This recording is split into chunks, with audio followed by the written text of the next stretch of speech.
నిషేధించాడు, కనిపించేశాడు. ఎవరు? వీరభద్రుడు. అలా కనిపించినటువంటి వీరభద్రుడు ఆ తలను మళ్ళీ ఎవరి మీద ప్రయోగించాడు? అమ్మవారు ఎక్కడున్నదో చెప్పండి. అమ్మవారు ఎక్కడ ఉన్నది? సతీదేవి ఎక్కడ ఉంది? ఇప్పుడు పరమేశ్వరుని భుజం మీద ఉంది. ఆ పరమేశ్వరుని భుజం మీద ఉన్న సతీదేవితోనే నాట్యం చేస్తున్నాడు. ఇప్పుడు ఆ నాట్యం ఆపకపోతే లోకాలన్నీ ప్రళయంలో మునిగిపోతాయి. ఆపాలి అంటే ఏదో ఒకటి చెయ్యాలి కనుక ఆ విష్ణుమూర్తి నారాయణుడు సుదర్శనాన్ని ప్రయోగించాడు. ఎవరి మీద ప్రయోగించాడు? ఆ అమ్మవారి శరీరం మీద ప్రయోగించాడు. ప్రయోగించేటప్పటికీ ఆ విష్ణు చక్రం తగిలి అమ్మవారి శరీరము 50 ముక్కలయ్యిందండి. ఎన్ని ముక్కలయ్యింది? 50 ముక్కలయ్యింది. 50 ముక్కలు 50 చోట్ల పడినాయి. ఎక్కడ అమ్మవారి శరీర భాగములు పడినాయో అక్కడ శక్తిపీఠములు ఏర్పడినాయి. కనుక మొత్తం శక్తిపీఠాలు ఎన్ని? 50. 108 కాదు, 18 కాదు, 50. అందుకనే అమ్మవారికి పేరు మీరు బాగా గుర్తుపెట్టుకోండి. పంచాశత్పీఠ రూపిణి ఉన్నదా లేదా? పంచాశత్పీఠము అంటే అర్థం ఏమిటి? 5 పదులు 50 పీఠములలో ఉన్నది అని అర్థం. పంచాశత్పీఠ రూపిణి అంటే. కాకపోతే అన్ని పీఠాలు మనం తిరగలేమని ప్రధానమైనవి 18 పీఠాలు చెప్పారు. 18 శక్తి పీఠములు. ఉన్న చోటికి వెళ్ళేటప్పుడు మార్గమధ్యంలో బోలెడన్ని శక్తి పీఠాలు ఉన్నాయి. అవన్నీ కూడా దర్శించవలసినవి. అమ్మవారి యొక్క దివ్యమైనటువంటి తత్వం ఆయా శక్తి పీఠములలో నిండి ఉంటుంది. కనుక దివ్యాత్మ స్వరూపులారా, పరమేశ్వరుని భుజం పైన ఉన్న అమ్మవారు 50 రూపములలో శక్తిపీఠాలుగా ఆవిర్భవించింది. అప్పటికి నాట్యాన్ని ఆపాడు ముక్కంటి దొర అయిన 3 కన్నులు కలిగినటువంటి పరమేశ్వరుడు. గరళకంఠుడు, శతికంఠుడు, విషకంఠుడు, ముక్కంటి, కాళహస్తీశ్వరుడు, ఎన్ని పేర్లు ఉన్నాయని. అటువంటి మహానుభావుడు. అయితే ఆ పరమేశ్వరుడి వద్దకు దేవతలంతా వచ్చి ప్రార్థించారు. అంతేకాదు దక్ష ప్రజాపతి భార్య వచ్చిందండి. ఆవిడ పేరు ఏమని చెప్పుకున్నాం? ప్రసూతి అని చెప్పాం. స్వయంభూమ మనువు యొక్క 3వ కూతురు ప్రసూతి. ఆకూతి, దేవహూతి, ప్రసూతి, 3. ఆకూతిని గురించి చెప్పాము, దేవహూతిని గురించి చెప్పాము, ఇప్పుడు ప్రసూతిని గురించి కూడా చెప్పాము. ఆ ప్రసూతి వచ్చి పరమేశ్వరుని పాదాల మీద పడి, నా భర్తను బ్రతికించవయ్యా, లేకపోతే నన్ను కూడా సంహరించవయ్యా అడిగిందండి. ఎప్పుడైతే అలా అడిగిందో వెంటనే ఈ యజ్ఞము కొరకు తెచ్చినటువంటి ఒక గొర్రె అక్కడ ఉన్నదండి. దాని తల తీసి దక్ష ప్రజాపతి మొండెమునకు అతికించి ప్రాణ ప్రతిష్ఠ చేయమన్నారు. బ్రహ్మదేవుడు అలా చేశాడు. ఇప్పుడు దక్ష ప్రజాపతి మరలా బ్రతికాడండి. కానీ ఏ విధంగా ఉన్నాడో అతని ముఖం ఎలా ఉన్నది? గొర్రె ముఖముతో ఉన్నాడు. ఇప్పటికీ దక్ష ప్రజాపతి అలాగే ఉంటాడు. దేవలోకంలో ఉంటాడు దక్ష ప్రజాపతి, కానీ గొర్రె ముఖంతో ఉన్నాడు. ఆ ప్రసూతి అంత గొప్పది. భర్తను బతికించుకున్నదండి ప్రసూతి. భర్తనే కాదు, తన కడుపున పుట్టిన ఎంతమంది పిల్లలు ఉన్నారో అంతమంది బ్రతికే ఉన్నారు. ఒక్కళ్ళు కూడా పుట్టిన వెంటనే మరణించలేదు. అందరూ ఆరోగ్యంగా క్షేమంగా ఉన్నారు.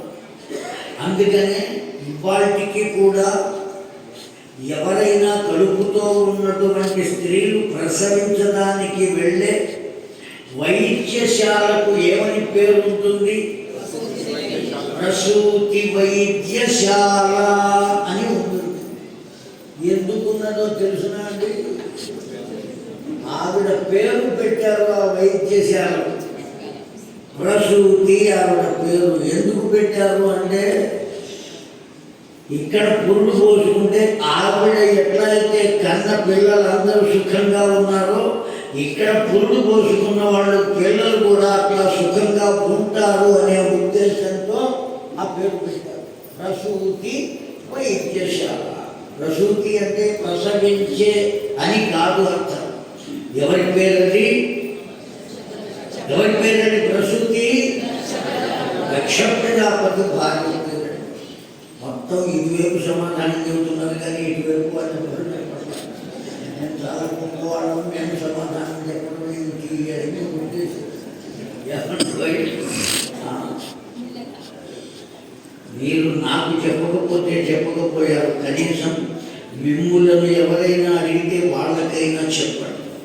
మీరు అన్నీ తెలిసిన వాళ్ళు అని కీర్తిస్తారు వాళ్ళు, మీకే మంచిది. జయ గోపాలకృష్ణ భగవానుకి. కనుక ముగ్గురు పిల్లల గురించి చెప్పారు కదండి, ఇంకా ఎవరి గురించి చెప్పాలి?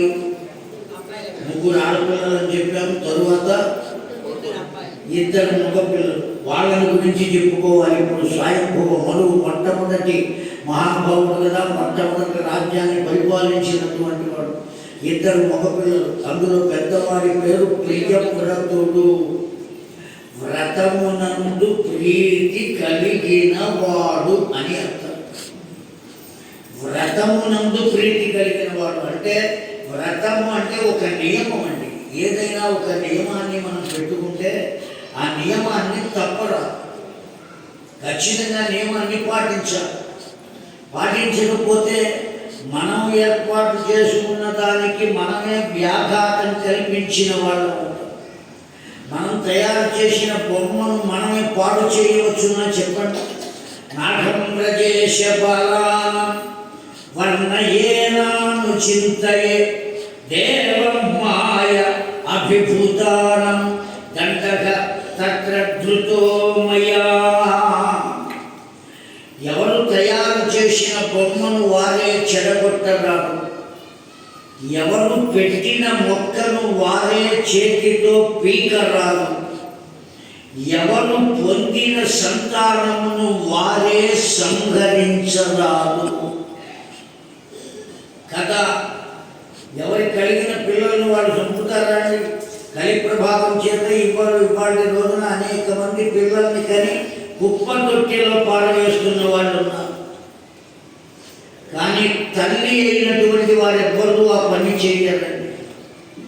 అంత దుర్మార్గంగా కలి ప్రవేశించింది లోకంలో. నాథం ప్రదేశ బాలానాం వర్ణయే నాను చింతయే అన్నాడు పరమేశ్వరుడు. ఇక్కడ చాలా గొప్పగా చెబుతున్నారండి మహానుభావులు. కనుక దివ్యాత్మ స్వరూపులారా, ఆ ప్రియవ్రతుడు వ్రతమునందు ప్రీతి కలిగిన వాడు.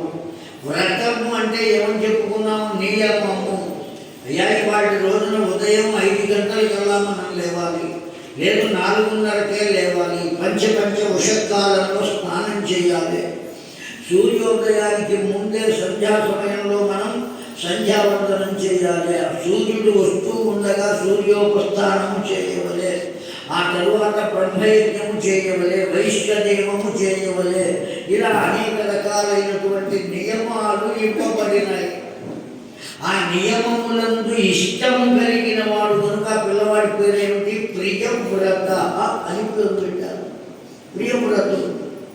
అయితే ఆ ప్రియవ్రతుడికి 9 ఏళ్ల వయస్సు వచ్చింది. జాగ్రత్తగా విందా, శ్రద్ధాళులై వినండి తల్లులారా, తండ్రులారా. 9 ఏళ్ల వయస్సు వచ్చింది వాడికి. తండ్రి దగ్గరికి వచ్చాడు, స్వయంభువ మనువు దగ్గరికి.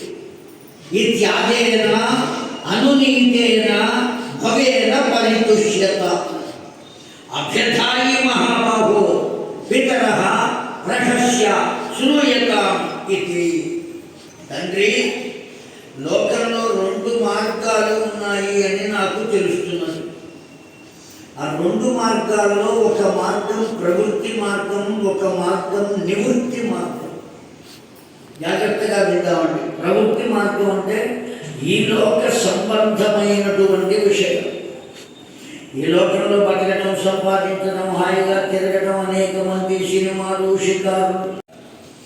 నివృత్తి మార్గం అంటే కేవలం భగవంతుని గురించి చూచేటువంటి దాన్ని నివృత్తి మార్గం అంటారు.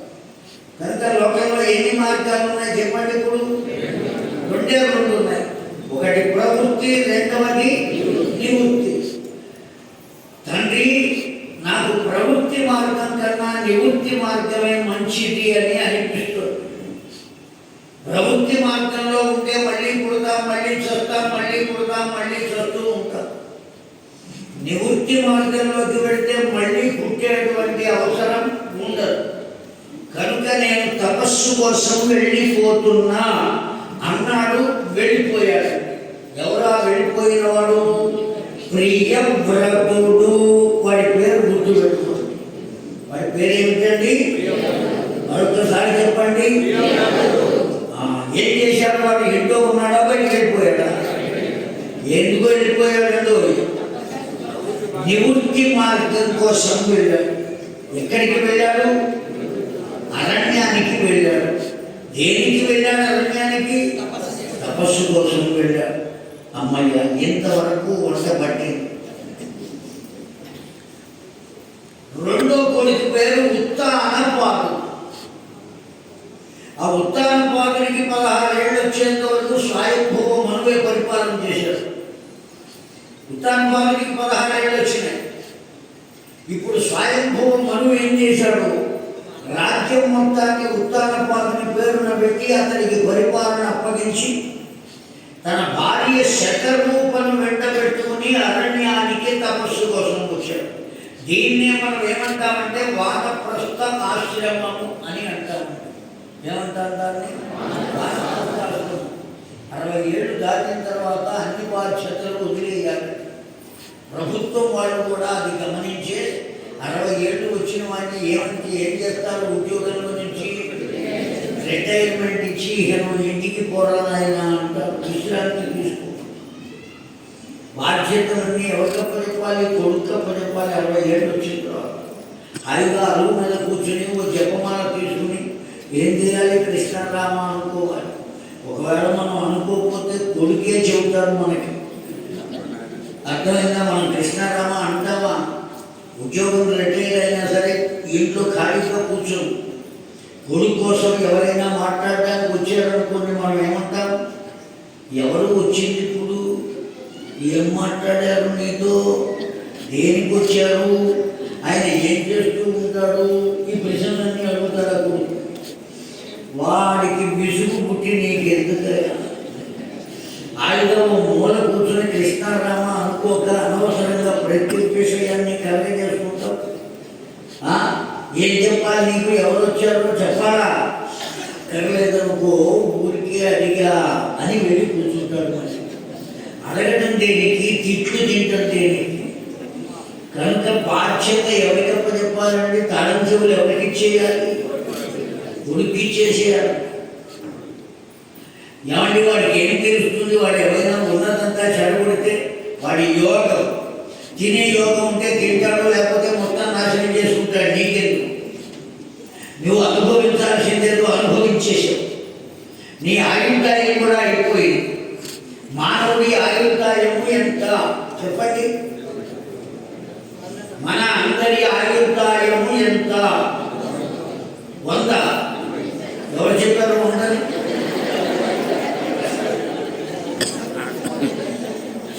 ఎవరు చెప్పారండి 100? జాగ్రత్తగా వినండి పెద్దలారా. 60 సంవత్సరాలేనండి మన ఆయుర్దాయం. సత్యం, నిత్యం 60 సంవత్సరాలు మన ఆయుర్దాయం. సంవత్సరాలు ఎన్ని ఉన్నాయండి? ప్రభవ, విభవ, శుక్ల, ప్రమోదూత, ప్రజోత్పత్తి, అంగీరస, శ్రీముఖ, భావ, యువ, ధాత, బహుధాన్య, ఇట్లా పేర్లు కలిగిన సంవత్సరాలు ఎన్ని ఉన్నాయి? ఎందుకు 60 ఉన్నాయి? 100 పేర్లు పెట్టచ్చు కదా. 60 ఎందుకు ఉన్నాయి అంటే అసలు మానవుని ఆయుర్దాయము 60. అందుకే సంవత్సరాలు కూడా ఎన్ని ఉన్నాయండి? వాడు ఏ సంవత్సరంలో పుట్టాడో 60 ఏళ్ళు వచ్చేటప్పటికి మళ్ళీ ఆ సంవత్సరం వస్తుందా లేదా? ఆ తర్వాత కూడా మనం బ్రతికే ఉన్నామంటే ఇంకా భూమి మీద మనం చేయవలసిన పనులు ఏవో ఉన్నాయి, మనం అనుభవించవలసినవి ఏవో ఉన్నాయి. అందుకే భగవంతుడు మనలను ఉంచాడు, లేకపోతే తీసుకెళ్ళిపోతాడు. అవును కదా? సంవత్సరాలు ఎన్ని ఉన్నాయి? ఇదే లెక్క. ఎన్ని ఉన్నాయి? 60. కనుక మన ఆయుర్దాయం కూడా 60 దాటిందంటే ఇప్పుడు మనం బోనస్ తీసుకుంటున్నాం భగవంతుడి దగ్గర నుంచి. వాస్తవం అంటే నేనేదో ఎగతాళి చెప్పట్లేదు, నవ్వించడం కోసం కాదు, ఇది సత్యం. కనుకనే మనం 60 ఏళ్ళు వచ్చిన దగ్గర నుంచి ఏం చేయాలి? నిరంతరం భగవన్నామం చేస్తూ ఉండాలి. ఏ క్షణంలో వాడు తీసుకువెడతారు. కనుక నిరంతరం నిరంతరం నిరంతరం తరంతరం భగవన్నామం ప్రచరిష్యతి కృత్య అని చెప్పింది మనిషి. కనుక మనం తప్పక భగవన్నామం చేసుకోవాలి. దివ్యాత్మ స్వరూపుల అందుకోసమనే ఉత్తానపాదుడికి రాజ్యాన్ని అప్పగించి స్వయంభువ మనువు కూడా ఎక్కడికి వెళ్ళాడండి? తపస్సు కోసం వెళ్ళాడు. దీన్నే వానప్రస్థము అని అంటారు. వానప్రస్థం అరణ్యాలకు వెళ్ళి కందమూలాదులు తింటూ అక్కడ కూర్చుని తపస్సు చేసుకోవాలి. ఇది లక్ష్యం. కనుక దివ్యాత్మ స్వరూపులారా, తల్లులారా, తండ్రులారా, ఇప్పుడు ఉత్తానపాదుడు రాజ్యానికి వచ్చారు. ఉత్తానపాదుని యొక్క భార్యలు 2. ఎంతమంది భార్యలండి ఉత్తానపాదులకు? పెద్ద భార్య పేరు సునీతి, రెండవ భార్య పేరు సురుచి అన్నారు. ఆగ్నేశ్వర ఉపద్రష్ట ద్వయోరేవ భార్యాయాం స్వయం దృఢ విశేషణ. 2 భార్య సునీతి, రెండో భార్య పేరు సురుచి. 2 తగిన పేరు కలిగిన వాడే. రుచి అంటే సౌందర్యము అని అర్థం, అందము అనే అర్థం కూడా ఉంది. ఆవిడ ఎప్పుడూ తన దేహ సౌందర్యాన్ని గురించే చూసుకుంటుంది.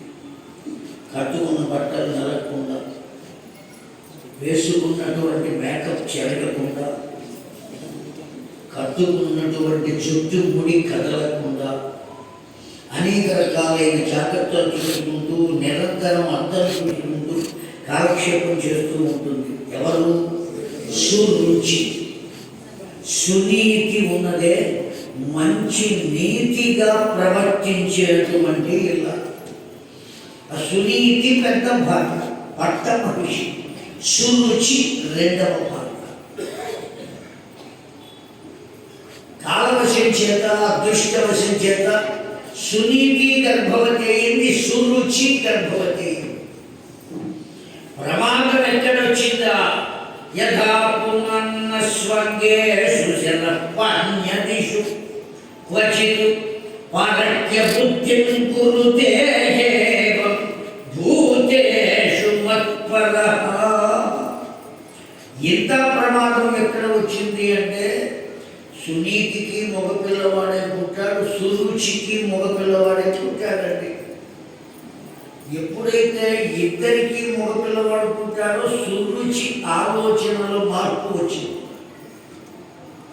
ఏమిటా మార్పు? సురుచికి వచ్చిన మార్పు అంటే నా భర్త తరువాత ఈ రాజ్యము ఎవరికి వచ్చును అనే ఆలోచన వచ్చింది. ఎవరికి? సురుచికి. పాపం మొగుడు ఇంకా బతికే ఉన్నాడు. బతికి ఉండగానే వీడి తర్వాత రాజ్యం ఎవరికి వస్తుంది అని ఆలోచించింది. కనుక ఆ సురుచి ఎప్పుడు దేనికోసం చూస్తుంది అంటే సంపదల కోసం చూస్తుంది, పై పై మెరుపుల కోసం చూస్తుంది, అందచందాల కోసం చూస్తుంది. ఆ విధంగా ఎవరికి వస్తుంది అంటే సునీతి కొడుక్కి రాజ్యం రాకుండా ఉండాలి అంటే ఏం చేయాలి? ఈ రాజుని సునీతి దగ్గరకు వెళ్ళకుండా చేయాలి. ఆ సునీతిని అసలు మరిచిపోయేట్టు చేయాలి. ఎప్పుడైతే అట్లా చేయగలుగుతామో అప్పుడు ఈ రాజ్యం మొత్తం నా పుత్రునికే వస్తుంది. ఆలోచించినటువంటి ఆవిడ ఏం చేసింది? తన అందమును వలగా వేసింది. ఎవరి అందాన్ని? సురుచి తన అందమును వలగా విసిరింది. ఎవరికి? ఉత్తానపాదు.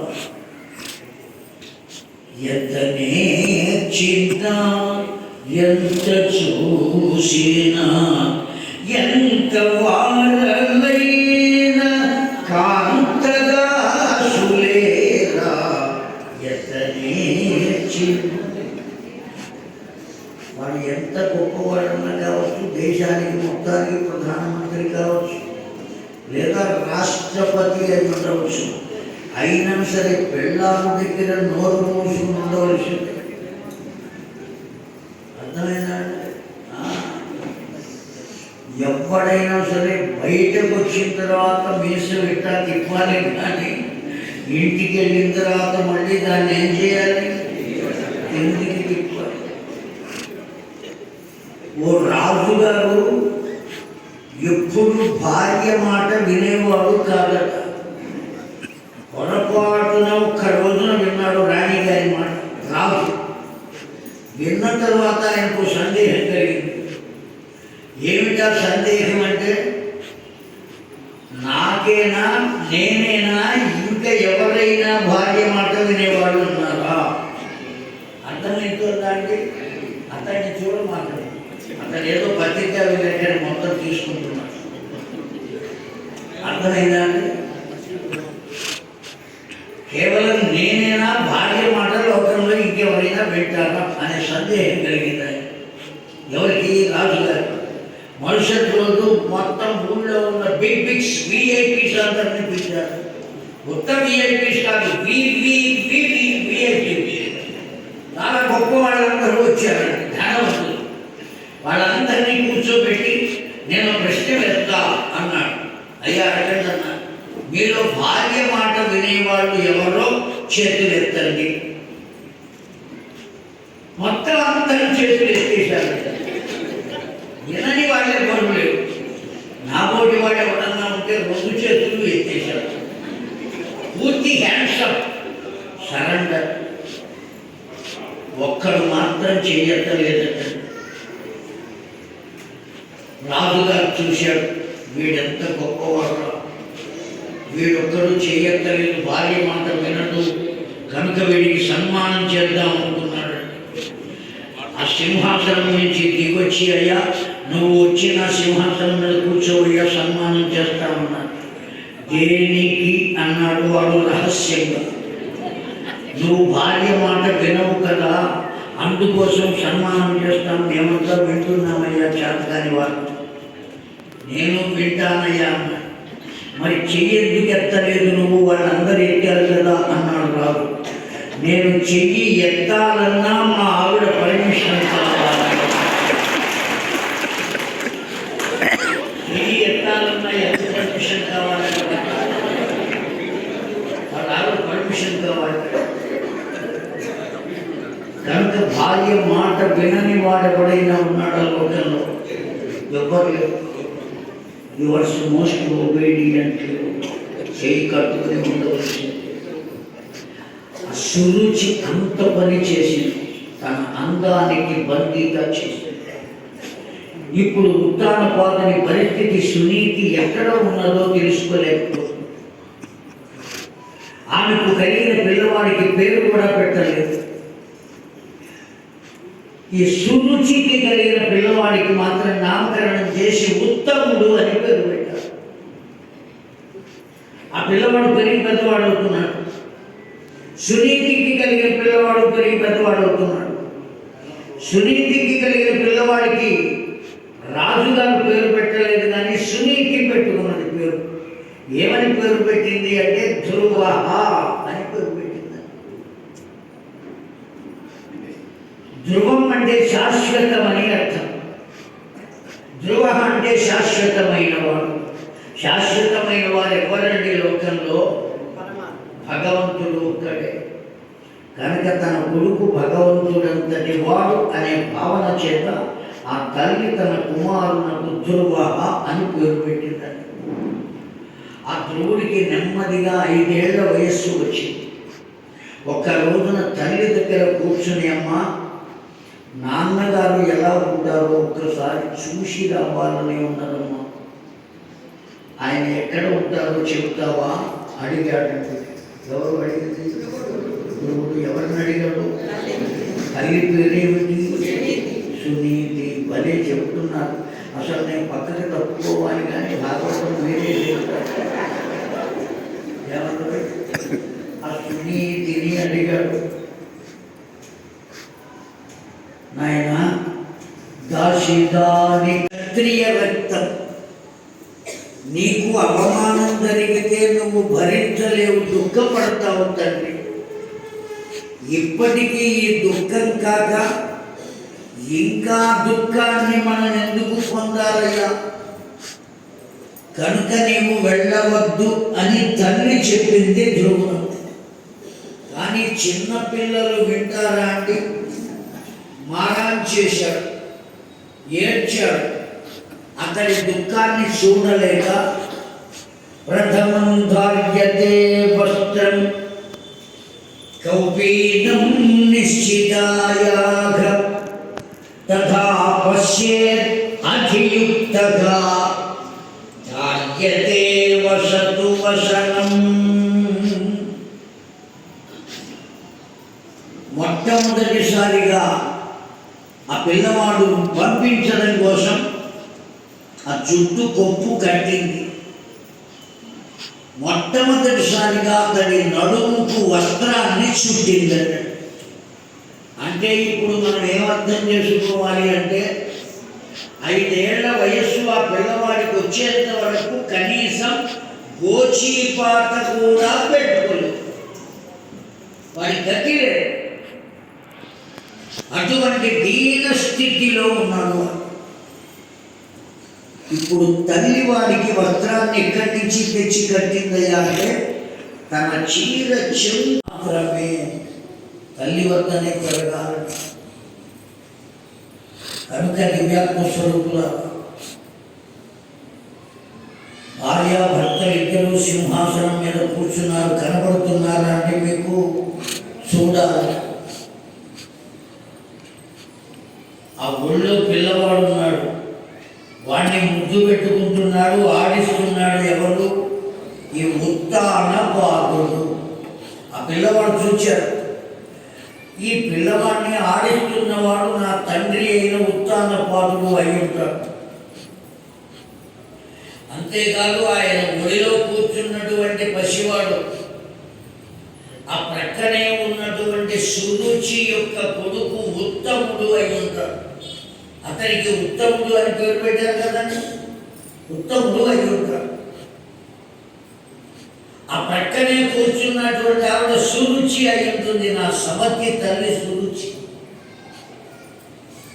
నా తండ్రి ఒళ్ళో కూర్చున్న ఉత్తముడు ఎంత చక్కగా ఆడుకుంటున్నాడు, ఎంత ఆనందపడుతున్నాడు కదా.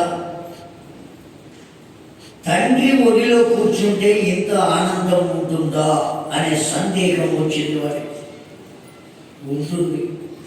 నేను కూడా వెళ్ళి ఆయన ఒళ్ళో కూర్చుంటే అంత ఆనందాన్ని పొందవచ్చు కదా అనుకున్నాడండి.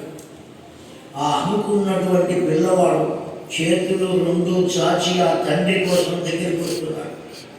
5 ఏళ్ళు గడిచిన తర్వాత ఇప్పుడే తండ్రి ముఖాన్ని చూచాడు వాడు. ఇంతవరకు తండ్రి ఎలా ఉంటాడో తెలియదు. తల్లి వద్దనే చెరసాల వంటి ఒక గదిలో మగ్గిపోతున్నారు. అటువంటి వాడు వాటి రోజున ఒక నిండు సభను చూచాడు. ఆ సభలో ఆ తండ్రిని చూచాడు.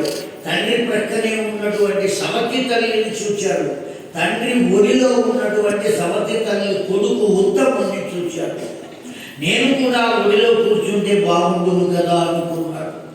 చేతులు చాచాడు, ముందుకు వస్తున్నాడు. చూశాడు ఎవరు? ఉత్తానపాదులు చూశాడు. చూసి అనుకున్నాడు, ఈ పిల్లవాడిని చూస్తుంటే పోలికలు రాను రాను ఎలా ఉన్నాయి అంటే సునీతి పోలికలు కనబడుతున్నాయి. సునీతి కూడా మగపిల్లవాడు పుట్టాడని విన్నా నేను. బహుశా వాడే వీడై ఉంటాడు. తీరా వీడిని పలకరిస్తే పక్కనే ఉన్న సురుచి ఏం చేస్తుందో అని భయం. ఆ కారణం చేత పలకరించలేదు, కానీ చేతులు దాచాడండి. ఎవరు? ఉత్తానపాదుడు. పేగు సంబంధుడైన ఎంతటి వారికైనా తన పిల్లవాడు అనేటప్పటికీ ఎటువంటి వాడు కూడా దగ్గరకు తీసుకుంటాడు కదండి. పరాయి పిల్లలైతే ఇందాకనే బయలుదేరుతున్నా, సురేష్ గారు భార్య వచ్చారు నమస్కరించడానికి. మనవరాలు కూడా ప్రక్కనే ఉన్నది, ఎంతే ఉన్నది భూమి మీద. నువ్వు నమస్కారం చేయి అయ్యగారికి అని చెబితే మాట్లాడాలి, నుంచునే ఉంది. తాత నమస్కారం చేశాడు, వెంటనే ఆ పిల్ల కూడా ఒకే నమస్కారం చేశాడు. ఎలా నేర్పాలి అంటే మనం ఆచరించి పిల్లలకు నేర్పాలి. వాళ్ళు వెంటనే నేర్చుకుంటారు. పసి హృదయాలు ఎటువంటివి అంటే తెల్లని కాగితం పట్టి, ఆ తెల్లని కాగితం మీద పెన్నుతో ఒక చుక్క పెట్టినా ఆ చుక్క ఎంత దూరంలో ఉన్నా కనపడుతుంది. అవునా కాదా అండి? కనుక ఆ పిల్లల మనస్సు ఆ కాగితం వంటిది. మనం నేర్పే ప్రతి విషయాన్ని వాళ్ళు గుర్తుపెట్టుకుని జీవితాంతం ఆచరిస్తారు. కనుక వాళ్ళ కోసం మనకు ఇష్టం ఉన్నా లేకపోయినా మంచిని ఆచరించాలి. ఆచరిస్తేనే వాళ్ళు కూడా ఆచరిస్తారు. ఇప్పుడు ఆ పిల్లవాడి కోసం చేతులు దాచాడు, ఆ పిల్లవాడి చేతులు దాచి వస్తున్నాడు. ప్రక్కనే కూర్చున్న సురుచి చూచింది. ఒక్కసారి పాదరసం పనిచేసినట్టుగా పనిచేసింది ఆవిడ బ్రెయిన్. ఏమనుకున్నది? వీడు రావడం మొదలుపెట్టాడు, ఈ ఉత్తానపాదుడు కూడా చేతులు దాపాడు.